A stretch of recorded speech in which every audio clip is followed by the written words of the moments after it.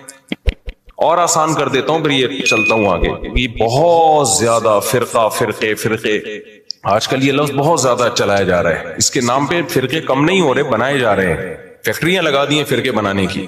اب بہت سے لوگ کہتے ہیں ہمارا کوئی فرقہ نہیں ہے، حالانکہ اسلام میں سب سے پہلے 2 بڑے فرقے وجود میں آئے ہیں، یہ تو بعد کے ہیں نا، کسی نے بریلویت کا نام دے دیا، نام بعد میں آئے ہیں، یہ مکتب جو سوچ تھی وہ تو بہت سو کی ہمیشہ سے رہی ہے، جو نظریے تھے سب سے پہلے جو وجود میں آئے، جو آج تک قائم ہے، ان کی بات کر رہا ہوں۔ وہ شیعہ اور سنی وجود میں آئے ہیں۔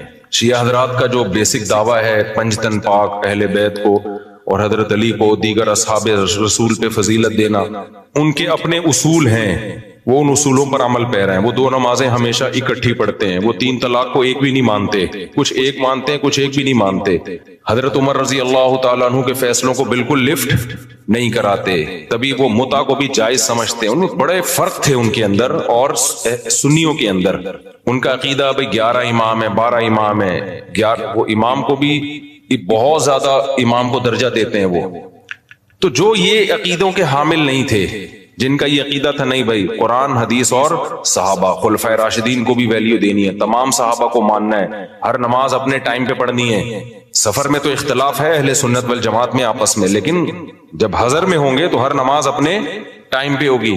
متع حلال نہیں ہے، 3 طلاقیں 3 ہوتی ہیں۔ تو جن کا یہ کانسیپٹ تھا ان کو کیا کہا جانے لگا؟ اہل سنت والجماعت۔ حالانکہ آپ کہتے نہیں جی ہم فرقوں میں نہیں پڑھیں گے، یہ مسلم ہیں، اس کا مطلب آپ نے ان کو کیا مان لیا؟ غیر مسلم۔ اگلا قبول کر لیتا اس نعرے کو؟ وہ کہتا ہے بھائی ہم وہ تو کہہ رہے ہم تو مسلم ہیں، وہ تھوڑی آپ اس کو 100 دفعہ غیر مسلم کہیں، اگلا ایکسپٹ کرنے کے لیے تیار نہیں ہے۔ تو علماء نے کیا کیا بھائی ٹینشن سے بچنے کے لیے کہ بھائی 2 مکاتب فکر ہیں، ایک کو اہل سنت والجماعت کہا جاتا ہے اور ایک کو شیعہ کہا جاتا ہے۔ پھر اہل سنت والجماعت کو شارٹ فارم میں سنی کہا جانے لگا۔ میں نے کہا نا زبان جو ہے وہ پرواہ نہیں کرتی ہے، زبان آٹومیٹیکلی وجود میں آتی ہے۔ لوگ جس چیز میں آسانی دیکھتے ہیں اس کو خود وضع کرتے ہیں۔ جو زبان کے الفاظ ہیں ان کو وضع کسی ادارے میں نہیں کیا جاتا، وہ آٹومیٹیکلی لوگوں کی زبان پہ۔ ابھی آج کے نا پروگرام تو بڑھ گیا چل رہا ہے نا مارکیٹ میں، اب یہ کسی نے بیٹھ کے بنایا ہے، اب ہر جگہ یہ وڑ گیا کا لفظ، اب اصل وڑ گیا کہ جو بھی مطلب ہو، اصل وڑ گیا۔ مجھے کل کسی نے کہا یہ وڑ گیا بہت برا لفظ ہے، اس کا تو یہ مطلب ہے، اس کا تو وہ مطلب ہے، یہ وڑ گیا کا لفظ۔ میں نے کہا جو بھی مطلب ہے ابھی یہ نہیں ہے، ابھی وہ مطلب ہے جو مارکیٹ میں چل رہا ہے۔ وڑ گیا کا مطلب بیڑا غرق ہو گیا پروگرام کا۔ اچھا چھالیاں بھی آ گیا، میمز تو بہت آ رہی ہیں، پروگرام تو وڑ گیا۔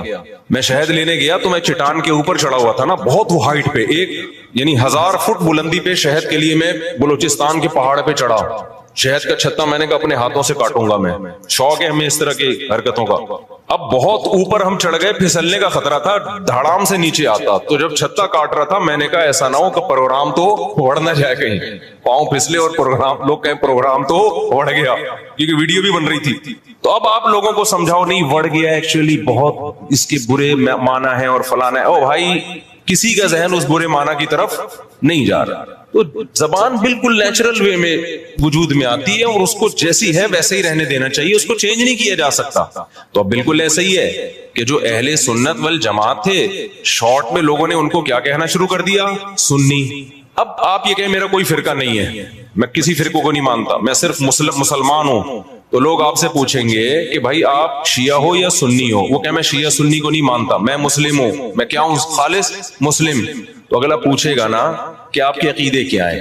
آپ حضرت علی کو دیگر صحابہ پہ فضیلت دیتے ہو، آپ متع کو جائز سمجھتے ہو؟ وہ کہ نہیں۔ اسے کہا جائے آپ ہر وقت 2 نمازیں اکٹھے کرنے کے قائل ہو، ظہر ہمیشہ جیسے شیعہ لوگ پڑھتے ہیں؟ وہ کہے گا نہیں۔ تو اسی کو تو سنی کہا جاتا ہے جو یہ کام نہیں کرتے۔ آپ سب صحابہ کو مانتے ہو؟ ہاں جی مانتا ہوں۔ تو یہی تو سنی ہے، انہی کو تو سنی کہتے ہیں۔ کہ نہیں میں سنی نہیں، میں مسلم ہوں۔ تو بھائی جو عقیدے آپ کے ہیں ان شارٹ اس کو سنی کہا جاتا ہے۔ اس میں کیا تکلف ہے منہ سے پھوٹ دو کہ میں سنی ہوں؟ مان رہے ہو انہی عقیدوں کو, تو اسی کے تو لوگوں نے آسانی کے لیے ان شارٹ کیا کہنا شروع کر دیا, سنی کہنا شروع کر دیا. اب آپ اس لیے نہیں کہہ رہے اپنے آپ کو سنی کہ میں فرقے کی چھاپ نہیں لگانا چاہتا. بھائی چھاپ لگانا چاہو یا نہیں چاہو, پبلک جو ان عقیدوں کا حامل ہوتا ہے پبلک اس کو سنی ہی سمجھتی ہے. تو آپ بول دو میں سنی ہوں, کچھ نہیں ہوتا اس سے, کوئی قیامت نہیں آ جائے گی. ایسے موقع پہ بلا وجہ نہیں چیختے پھرو کہ میں سنی ہوں, میں فلانا ہوں, میں ڈمکانا ہوں, میں یوں ہوں. جب ضرورت پڑے تو کہا جا رہا ہے نا, بلا وجہ تھوڑی ہائی لائٹ کیا جا رہا ہے. اور آسان مثال, بر صغیر میں جب احمد رضا خان بریلوی آئے اور انہوں نے وہ بہت زیادہ اس کا پرچار کیا, خاص جو ان کے مخصوص عقائد تھے وہ صحیح تھے غلط تھے, اس کو بحث میں تو میں جا ہی نہیں رہا. اس کے بعد ایک خاص مکتبہ فکر وجود میں آیا کہ بھائی ربیع الاول کو عید کا دن کہنا ہے اور تیجا کرنا ہے, 40واں کرنا ہے, جو بھی کر رہے ہیں وہ ایکٹیویٹیز. اب کیا ہوا کہ جب یہ ایکٹیویٹیز بڑھی ہیں تو لوگوں نے کہا یہ والے جو لوگ ہیں نا, کچھ لوگ یہ چیزوں کو مانتے ہیں اور کچھ لوگ ان چیزوں کو بولو نہیں مانتے. تو لوگوں نے جو نہیں مانتے تھے ان کو دیوبندی کہنا شروع کر دیا, جیسے ہم لوگ نہیں مانتے, ہمارے اکابر بھی نہیں مانتے تھے.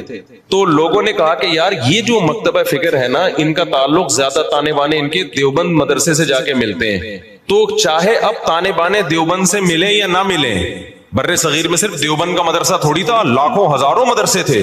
چاہے جس مدرسے سے بھی فارغ ہو, چاہے وہ دیوبند کا نہ بھی ہو, پبلک نے اس کو کیا کہنا ہے, دیوبندی. کیونکہ پبلک آسانی دیکھ رہی ہے نا, آسانی دیکھ رہی ہے, اس کی ڈیپ میں نہیں جاتی, زبان میں نہیں اتنی ڈیپ میں جایا جاتا. لوگ کہتے ہیں یار ان شارٹ بتاؤ کیا ہوتا. اور جو لوگ یہ کام کر رہے تھے ان کو پبلک نے کیا کہنا شروع کر دیا, بھائی بریلوی کہنا شروع کر دیا. اب آپ کے ہاں کوئی بندہ رشتہ لے کر آیا اپنی بیٹی, آپ کی بیٹی کے لیے, بیٹھا ہوا ہے سامنے, چائے رکھ دیا آپ نے, ڈبو کے بھی نہیں کھا رہا, اس کو پتا ہے رشتہ ٹوٹنے کا خطرہ ہوتا ہے, ایٹیٹیوڈ کے خلاف ہے یہ, ڈبو کے کھانا نا, تمیز سے بیٹھا ہوا ہے. آپ لوگ کیا تھے کہ آپ تیجا بھی کرتے ہیں, 40واں بھی کرتے ہیں, عرس بھی مناتے ہیں, قوالیوں میں بھی جاتے ہیں. آپ کا ایک یہ سوچ ہے, آپ کو رشتہ اسی قسم کا چاہیے. میں سمجھا پا رہا ہوں, ادھر توجہ میری طرف. آپ کو رشتہ چاہیے اسی مزاج کا. تو آپ لڑکے سے ان شارٹ کیا پوچھو گے کہ آپ مسلم ہو یا غیر مسلم, یہ پوچھو گے. اگر آپ نے پوچھ لیا کہ بیٹا آپ ہمارا کوئی فرقہ نہیں ہے, ہم دیکھنا چاہتے ہیں آپ کی سوچ کیا ہے, ہم صرف مسلم ہیں, تو بیٹا آپ مسلم ہو یا غیر مسلم. وہ کیا کہے گا, میں کوئی ہندو عیسائی چمار لگ رہا ہوں آپ کو, وہ شرم نہیں آتی آپ کس طرح کے سوال پوچھ رہے ہیں مجھ سے, بولو نا کیا ہو گیا, یہی کہے گا نا وہ جواب میں کہتے دیکھو بیٹا ہم فرقوں کو تو مانتے نہیں, ہم تو یہ مانتے نہیں دیوبندی, بریلوی, اہل حدیث اور شیعہ سنی. بیٹا یہ سب چیزیں یہ تو منجن ہے, منجن. یہ کیا ہے, یہ فرقوں کے منجن ہے. بیٹا ہم سمپل مسلمان ہیں, آپ بتاؤ کیا ہو, آپ مسلمان ہو یا نہیں. اگلا کہے گا انکل ختنے دکھا دوں کیا میں آپ کو, میں مسلمان ہوں تو مسلمان گھرانے میں آیا ہوں نا. کس طرح کی باتیں کر رہے ہیں آپ بھی مسلمان ہیں, ہم بھی مسلمان ہیں. تو اب آپ یہ بتائیں کہ مسلمانوں میں آپ کا مکتبہ فکر کیا ہے, کس سوچ کے حامل ہیں آپ کی سوچ کیا ہے, آپ کے اصول اور ضابطے کیا ہیں. آپ تیجے 40 میں کرتے ہیں, کہے گا ہاں بیٹا. آپ عرس پہ جاتے ہیں, ہاں بیٹا. آپ نبی کو حاضر ناظر سمجھتے ہیں, ہاں بیٹا. اچھا تو آپ بول دینا منہ سے ان شارٹ کے ہم بریلوی ہیں, گھنٹہ میرا پی گئے آپ بیٹھ گئے. اور لڑکی والے بھی لڑکے سے یہ پوچھیں گے کہ بیٹا ان شارٹ آپ بتاؤ. اچھا لڑکا الٹے سوال پوچھ رہے ہیں, آپ مسلم ہیں, میں صرف مسلم ہوں, آپ بتائیں مسلم ہیں. وہ دیں گے رشتہ, پتہ نہیں کس قسم کا آدمی, ہم کہتے ہندو لگ رہے ہیں, ہم تجھے شکل سے کیا. تو وہ بھی ان شارٹ پوچھیں گے بیٹا آپ دو بڑے مکتبہ فکر بر صغیر میں چل رہے ہیں, کچھ تیجے 40 کو مانتے ہیں, کچھ تیجے 40 کو نہیں مانتے. تو جو نہیں مانتے ان کو دیوبندی کہا جاتا ہے. لوگوں نے اپنی آسانی کے لیے نام دیا اور سوسائٹی نے اس کو ایکسپٹ کر لیا اس نام کو, اور جو کرتے ہیں ان کو بریلوی کہا جاتا ہے. تو ان شارٹ آپ بتا دو کہ آپ دیوبندی ہو یا بریلوی. وہ اگر کہتے میں بریلوی, چل بھائی ٹھیک, رشتہ ڈن ڈنا ڈن. اگر وہ کہتے کہ میں دیوبندی ہوں تو بھائی پتلی گلی سے نکلو. سمجھ رہے ہو, ناموں کی بات کر رہا ہوں. ہاں بلا وجہ اپنا نام ہائی لائٹ کرنا. اچھا ایک اور اس میں ہم اہل حدیث کو بھی اس میں لے لیتے ہیں. اہل حدیث کیا ہے, جب شیعہ سنی دو فرقے بڑے وجود میں آئے, جن کا ابھی تک فرقے تو بہت سارے بنے تھے, بہت سارے تو ختم ہی ہو گئے, کیونکہ جو باطل چیزیں زیادہ پنپتی نہیں ہے, اور پنپتی بھی ہے تو ایک جگہ قائم نہیں رہتی. آپ اگر 1200 سال پہلے کے شیعہ کو دیکھ لیں تو الگ تھے, 200 سال بعد والے الگ, آج الگ. تو وہ بہت یعنی ایک جگہ نہیں. آپ اہل سنت والجماعت کو دیکھیں گے نا تو جو 1200-1300 سال پہلے تھے آج بھی اسی ٹریک پر ہیں وہ, خاص طور پر جو ان چاروں مکاتب فکر کو فالو کرتے ہیں, حنفی, مالکی, شافعی, حنبلی. ان کے اصول 1300 سال پہلے لکھ لیے گئے تھے، مسائل بھی لکھ لیے گئے تھے، تو اب اس سے ہٹتے نہیں ہیں یہ. آپ کو حنفی 800 سال پہلے کا بھی وہی نظر آئے گا جو آج تھا، شافی 800 سال پہلے کا بھی ویسے نظر آئے گا جیسا آج تھا. اگر تبدیلی ہوئی ہے تو بدعت کے حوالے سے ہوئی ہے، کسی میں بدعتیں آ گئیں، کسی میں بدعتیں کوئی ایکسٹریم لیول پہ ادھر چلا گیا، کوئی مسائل کے معاملے کی بات کر رہا ہوں. جو اسلامک لا ہے، لا نہیں چینج ہوا کیونکہ وہ ریٹن فارم میں آ چکا تھا پہلے. تو اب میں عرض کر رہا تھا کہ دو فرقے بڑے وجود میں آ گئے، ایک کو کیا کہا جاتا تھا شیعہ، ایک کو کیا کہا جاتا تھا سنی. تو سنیوں کا جو اصول اور ضابطہ تھا وہ یہ تھا کہ قرآن سے مسئلہ دیکھا جائے، پھر نبی صلی اللہ علیہ وسلم کی صحیح احادیث سے، اس کے بعد صحابہ. تو انہوں نے اس اصول کو سامنے رکھ کے ریسرچ کی اور باقاعدہ جیسے حدیث کو ریٹن فارم میں محدثین لے کر آئے کہ بھئی اب سینہ بسینہ کب تک چلے گی، اس کو ریٹن فارم میں لے کر آؤ، کتابیں لکھو، ضائع ہو سکتا ہے علم. تو اسی طرح جو مسائل تھے، یہ جائز ہے، یہ ناجائز ہے، یہ مکروہ ہے، یہ حرام ہے، یہ مکروہ تنزیہ ہے، فلاں کام کرنے سے سجدہ سہو واجب ہوتا ہے، فلاں غلطی کرو تو سجدہ سہو نہیں، پوری نماز ہی لوٹانی پڑے گی، ہزاروں مسائل تھے نا. تو ائمہ کرام نے اجتہاد کیا اور مسائل کو ریٹن فارم میں لانا شروع کیا. تو جو اہل سنت والجماعت تھے وہ ان کے 4 مکاتب فکر وجود میں آئے. جو کام امام ابو حنیفہ نے کیا، اس کام سے جو متاثر ہوئے اور اس طریقے کو جنہوں نے فالو کیا ان کو کیا کہا جانے لگا، حنفی. اور جنہوں نے امام شافعی کو فالو کیا ان کو کیا کہا جانے لگا، بولتے کیوں نہیں شافعی. اب آپ بتاؤ جو امام شافعی کو فالو کرتے ان کو اگر ہم مسلم کہتے کہ نہیں حنفی شافعی کچھ نہیں ہوتا، یہ مسلم ہے، اس کا مطلب شافعی اگر مسلم ہے تو حنفی بھی غیر مسلم ہے؟ نہیں آئی میرا خیال ہے بات. تو یہ صحیح نام، یہ نام صحیح ہوتا؟ جنہوں نے امام مالک کو فالو کیا ان کو کیا کہا جانے لگا، مالکی. جنہوں نے امام احمد کو فالو کیا انہوں کو کیا کہا جانے لگا، حنبلی، جیسے کہ سعودی عرب میں. تو اللہ کا کرنا ایسا ہوا کہ یہ 4 اماموں کا فقہی دنیا میں چلا ہے صدیوں. بہت سارے مسائل میں ان میں اتفاق تھا. کچھ مسائل ایسے تھے کہ 2 امام ایک طرف، 2 دوسری طرف، کچھ میں 3 ایک طرف، ایک طرف. تو جو اختلافی تھے وہ اب اختلافی رہ گئے ہمیشہ کے لیے، جو اتفاقی تھے وہ کیا بن گئے، اتفاقی بن گئے. اب جو اختلافی تھے تو علماء نے کہا کہ بھائی چونکہ اتنے بڑے بڑے ائمہ نے ریسرچ کا کام کیا ہے، یہ اختلاف اب حل نہیں ہو سکا. جیسے رفع الیدین کا مسئلہ اختلافی بن گیا، امام کے پیچھے آمین زور سے کہنی ہے آہستہ کہنی ہے، یہ کیا بن گیا، اختلافی. ہاتھ یہاں باندھنے یہاں باندھنے، یہ ذہن میں رکھے سینے پہ ہاتھ باندھنا کسی مجتہد سے منقول نہیں ہے، بلکہ سعودی عرب کے ایک عالم کا بھی کلپ بھی آیا، انہوں نے کہا یہ مکروہ عمل ہے سینے پہ ہاتھ باندھنا، کیونکہ اس بارے میں صحیح حدیث موجود نہیں ہے. تو اگر میں کہتا نا ہندوستان کے کسی عالم کا تو لوگ کہتے ہیں نہیں یہ تو مانتے ہی نہیں حدیثوں کو، حالانکہ غلط بات ہے، کیوں نہیں مانتے بھائی. لیکن سعودیہ کے تبھی آپ نے ائمہ حرمین کو بھی دیکھا ہوگا سینے پہ ہاتھ نہیں باندھتے، وہ بھی نیچے ہاتھ باندھتے. تو 4 اماموں میں کسی کے ناف کے اوپر ہے، کسی کے ناف کے تھوڑا سا اوپر، کسی کا ناف کے بالکل اوپر. ایسا 4 میں سے کسی کی ریسرچ نہیں ہے کہ سینے پہ ہاتھ باندھے جائیں، یہاں یوں کر کے ہاتھ باندھے جائیں. خیر جو باندھتے ہیں ہمیں ان سے کوئی چڑ نہیں ہے، کوئی اتنا بڑا ایشو نہیں ہے. یہ میں تو صرف یہ بتا رہا ہوں کہ یہ جو الزام لگایا جاتا ہے نا کہ یہ لوگ حدیثوں کو نہیں مانتے، یہ الزام غلط ہے. کیونکہ حدیثوں میں ہوتا نا تو یہ 4 اتنے بڑے بڑے مجتہدین جن کو پوری امت نے، جو تابعین تبع تابعین کے دور کے لوگ تھے، ان کو تو حدیثیں زیادہ پہنچی تھی اور حدیث کی سند کی تحقیق یہ زیادہ اچھے طریقے سے کر سکتے تھے، یہ قائل ہوتے اس کے. تو ابن خزیمہ کی جو روایت ہے سینے پہ ہاتھ باندھنے والی، صحیح روایت نہیں ہے. مصیبت آج کل یہ ہے کہ آپ کا جو مذہب ہوتا ہے آپ وہ حدیث کو لازمی صحیح کہنا ہے، مارکیٹ میں جو چل رہا ہے، اور جو مخالف کی دلیل ہے وہ لازمی کیا ہے، پہلی نظر میں ہی ضعیف ہے. یہ چل رہا ہے مارکیٹ میں. خیر تو ان 4 اماموں میں جب اختلاف کچھ باقی رہ گیا تو امت کے بڑے بڑے علماء نے فتویٰ دیا کہ بھائی اب یہ اختلاف ختم کرنا ممکن بولو نہیں، کیونکہ صحابہ میں یہ اختلاف تھا، کوئی یہاں ہاتھ باندھتا، کوئی ہاتھ چھوڑ کے نماز پڑھتا. صحابہ میں صحیح حدیث سے ثابت ہے ایک صحابی ہاتھ چھوڑ کے نماز پڑھتے تھے، اور یہ بھی ثابت ہے صحیح سند سے کہ مدینہ والے ہاتھ چھوڑ کے نماز پڑھتے تھے. تو امام مالک نے کہا کہ بھئی مدینہ والے جب ہاتھ چھوڑ کے نماز پڑھ رہے ہیں تو نبی کی آخری نماز تو انہوں نے دیکھی ہے، تو میں ہاتھ چھوڑ کے نماز کے قائل ہوں. ٹھیک ہے ہاتھ باندھنے والی حدیثیں ہیں لیکن وہ پرانے زمانے کی ہیں. مدینہ کس کو فالو کر رہا ہے، نبی کے آخری عمل کو فالو کر رہا ہے، تو میں ہاتھ چھوڑ کے نماز. تبھی مالکیہ پوری دنیا میں جہاں بھی ہیں کیسے نماز پڑھتے ہیں، بولتے کیوں نہیں ہاتھ چھوڑ کے. اب کبھی ہمیں ہاتھ چھوڑا ہوا بندہ نظر آ جائے نماز پڑھ رہا ہے تو ہمیں اشکال ہوتا ہے یار ساری دنیا تو ہاتھ باندھ کے نماز پڑھ رہی ہے، یہ کیوں چھوڑ رہا ہے. تو ہم بجائے اس کے کہ بولیں یہ مسلم ہے یا میں مسلم ہوں، تو کیا مطلب وہ غیر مسلم ہندو ہے وہ. تو ان شارٹ ہم کیا کہتے ہیں، یہ فقہ مالکیہ کو فالو کرتے ہیں. یہ کیا کرتے ہیں بھائی، یعنی مالکی ہیں. یہ کیا مطلب، یہ امام مالک کی جو تحقیق ہے اس کو زیادہ اس پر اعتماد کرتے ہیں. حدیثوں میں تو سب کچھ ملے گا آپ کو. جب سب کچھ ملے گا تو کسی نے ایک حدیث کو ترجیح دی, دوسری میں تعویل کی, کسی نے دوسری کو ترجیح دی, اس والی حدیث میں تعویل کی. میں سمجھا پا رہا ہوں اپنی بات؟ اور یار بہت سے نئے لوگ آ جاتے ہیں تو پرانی مثال دوبارہ ریپیٹ کر دیتا ہوں تاکہ یہ ٹاپک منجی ٹھک جائے, اس ٹاپک کی کمپلیٹ ہو جائے, پروگرام بڑے نہیں. دیکھو نبی صلی اللہ علیہ وسلم نے بنو قریظہ کی طرف, بخاری مسلم کی حدیث ہے, ایک لشکر کو روانہ کیا.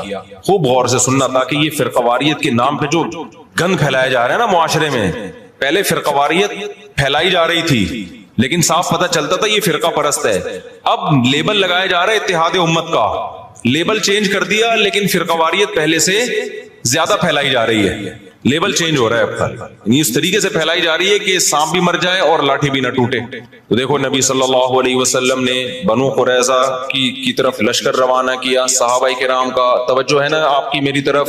جب لشکر روانہ کیا تو آپ صلی اللہ علیہ وسلم نے صحابہ سے فرمایا کہ تم میں سے کوئی عصر کی نماز اس وقت تک نہ پڑھے جب تک بنو قریظہ نہ پہنچ جائے. اب صحابہ کے پاس اس سے زیادہ صحیح حدیث کوئی ہو سکتی تھی؟ اس کی تو کوئی سند بھی نہیں ہے, ڈائریکٹ سن رہے ہیں نبی کے زبان اقدس سے. جتنے بھی یہ صحابہ تھے نبی نے سب کو کہا عصر کی نماز جب تک بنو قریظہ نہ پہنچ جاؤ تمہیں پڑھنے کی اجازت. جملہ کمپلیٹ کریں نہیں ہے. اللہ کی قدرت کے جب راستے میں وہ گئے ہیں تو نماز قضا ہونے لگی, دیر ہو گئی ان کو مقام تک پہنچنے میں. اب صحابہ پریشان ہو گئے, بھائی اب پڑھیں گے نہیں پڑھے؟ بعض حضرات نے کہا بھائی نبی کا آرڈر ہے نہیں پڑھنی, قضا کریں گے نماز, کیونکہ ہم تو نبی کے حکم کے محتاج ہیں.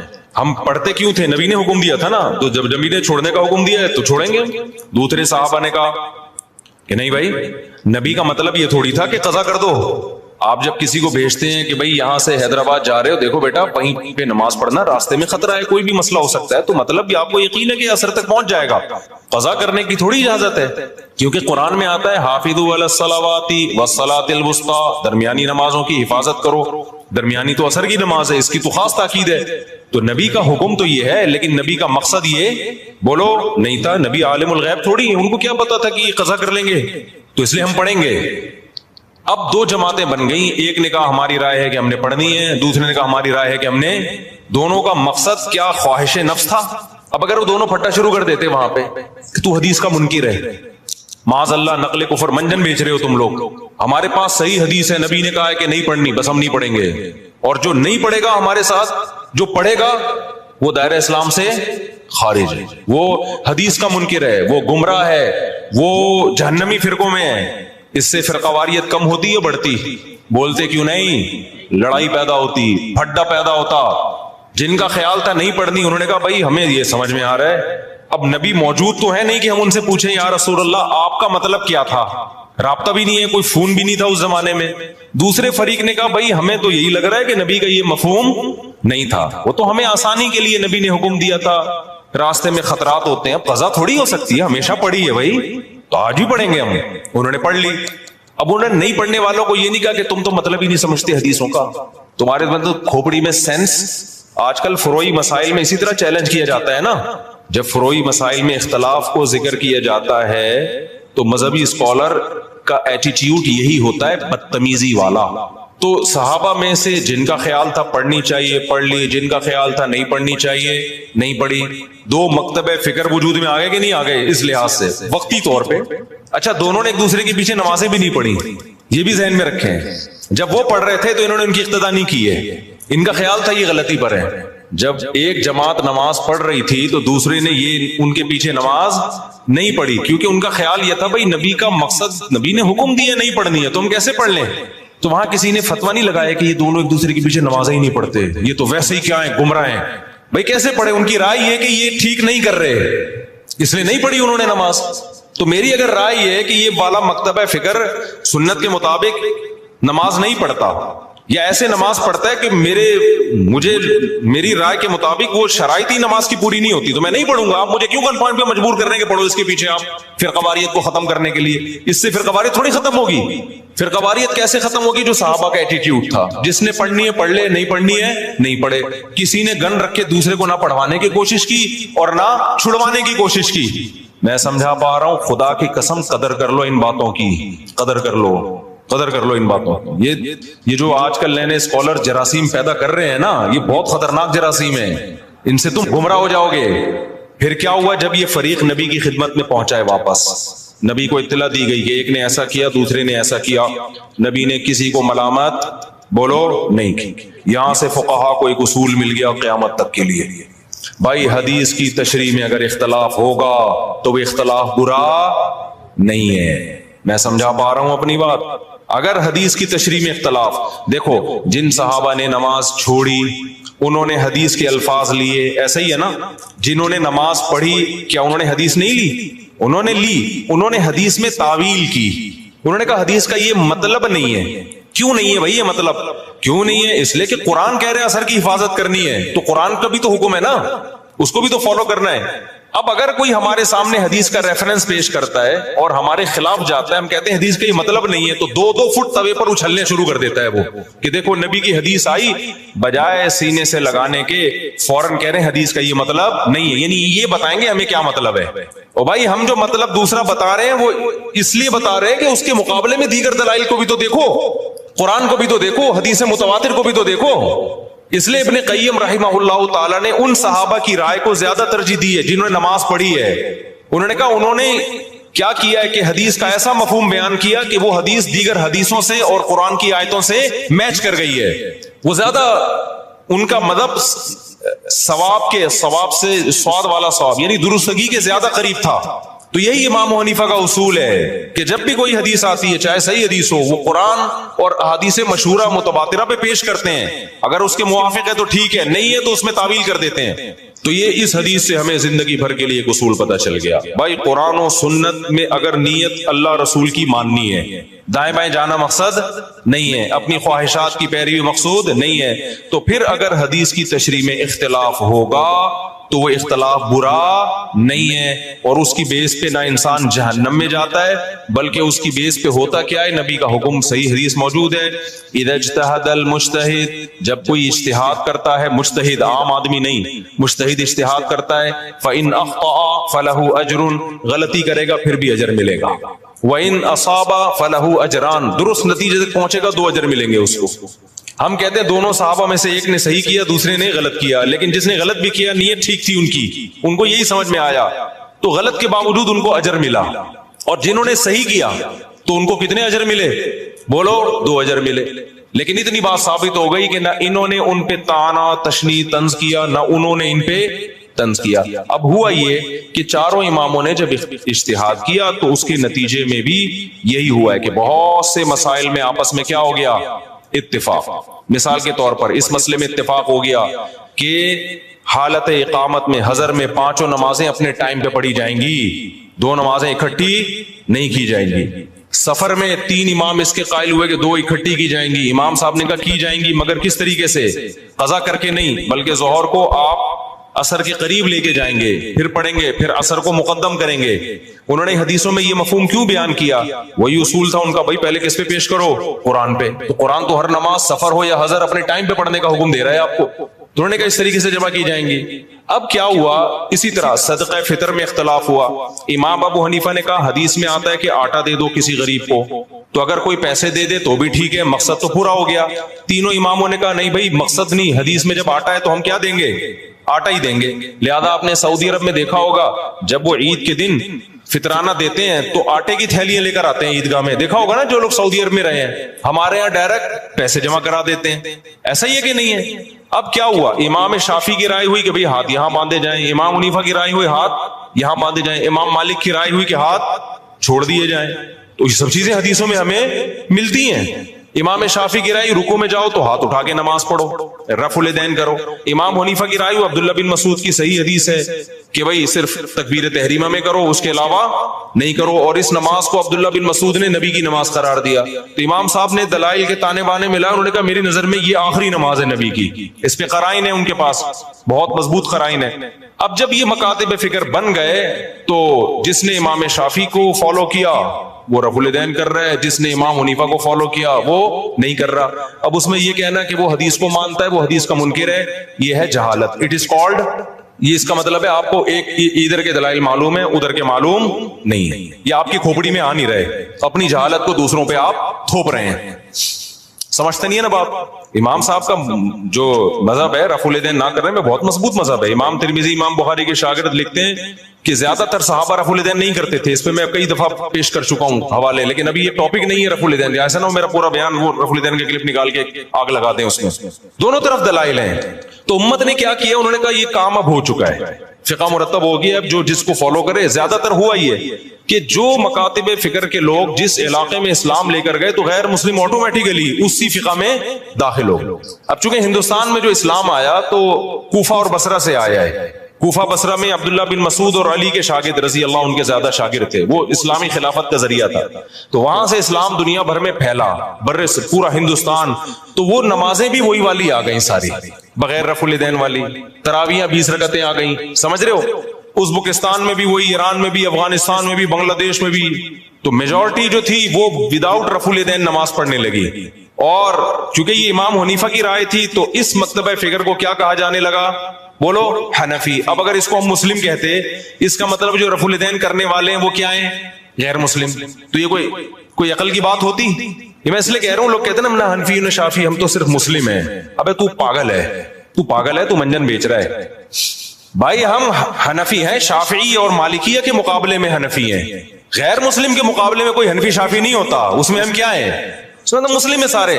تبھی ہم بلا وجہ اپنے آپ کو نہ دیوبندی کہتے ہیں نہ حنفی کہتے ہیں۔ ابھی دیکھا ہم نے بلا وجہ دیوبندی حنفی خام خواہ کی، جب بھی کوئی پوچھے بھائی ہم مسلمان ہیں ماشاءاللہ سب لوگ، جہاں ضرورت پڑتی ہے، جیسے رشتہ لینے کے لیے گئے تو اگلا پوچھے گا تو دیوبندی ہے بریلوی، آپ نے کہا میں مسلم ہوں، علمی کتابی ہوں، تو وہ کہے گا تو کیا ہے بھائی، تو تیجا کرتا ہے کہ نہیں کرتا، وہ کہے میں نہیں کرتا، تو بولنا دیوبندی ہوں، پھوٹتا کیوں نہیں منہ سے، یا تو دیوبندی ہے یا اہل حدیث ہے، یہ دونوں نہیں کرتے۔ کیا خیال ہے بھائی، یا تو دیوبندی ہے یا کیا ہے، اہل حدیث ہے، کہ نہیں میں کچھ بھی نہیں ہوں، تو کیوں ٹائم ویسٹ کر رہا ہے بھائی تو؟ آپ اس سے پوچھ رہے ہیں لڑکی والوں سے آپ کیا ہیں، وہ کہے میں ہم مسلم ہیں۔ او بھائی مسلمان کیا میں ہندو لگ رہا ہوں آپ کو شکل سے؟ آپ تیجا کرتے ہیں، ہاں جی کرتا ہوں، آپ ربیع الاول کو عید مناتے ہیں، ہاں جی، تو بولو منہ سے۔ ان شارٹ ایسے لوگوں کو کیا کہا جاتا ہے، بریلوی کہا جاتا ہے۔ فرقواریت تو جب پھیلتی کہ جب ہم بلا ضرورت ان ناموں کو استعمال کر رہے ہوتے خام خواہ میں، جہاں ضرورت نہیں ہے وہاں بھی اپنے نام کے ساتھ بلا وجہ کا حنفی لگایا ہوا ہے، بلا وجہ کا شافی لگایا ہوا ہے، بلا وجہ کا دیوبندی لگایا ہوا ہے، بلا وجہ کا اہل حدیث لگایا ہوا ہے، یہ تو بلا وجہ کا ہے۔ پھر ہم کہتے ہیں یار بلا جہاں ضرورت ہوگی وہاں یہ نام استعمال کیا جائے گا، جہاں ضرورت نہیں ہے تو وہاں یہ نام استعمال نہیں کیا جائے، اور جس کا کوئی نام ہی نہیں ہے، کہیں بھی منسوب نہیں ہے، اس کا مطلب وہ بالکل فارغ ہے۔ اس کا مطلب وہ، کیونکہ جتنے بھی مسلمانوں میں فرقے چلے آ رہے ہیں وہ یا تو یہی ناموں سے ہیں، اور حدیث میں آتا ہے جو اہل حق ہے وہ ہمیشہ رہیں گے۔ تو آپ جب نئی چیز مارکیٹ میں لا رہے ہو تو آپ کبھی بھی اہل حق میں شامل نہیں ہو سکتے۔ تو اس لیے جلدی ابھی ہو گیا تو اب کیا کروں، پھر اس کو جلدی سے نمٹاتا ہوں میں جلدی سے اس ٹاپک کو۔ تو یہ جو سنیوں کے 4 مکاتب فکر تھے نا، ان میں وہ اختلاف نہیں ہے جو شیعہ اور سنی کا اختلاف ہے، کیونکہ یہ سب قرآن کو مانتے ہیں، حدیث کو مانتے ہیں، ایک دوسرے کا احترام کرتے ہیں، سب بدعت کے خلاف ہیں، تھوڑے ان میں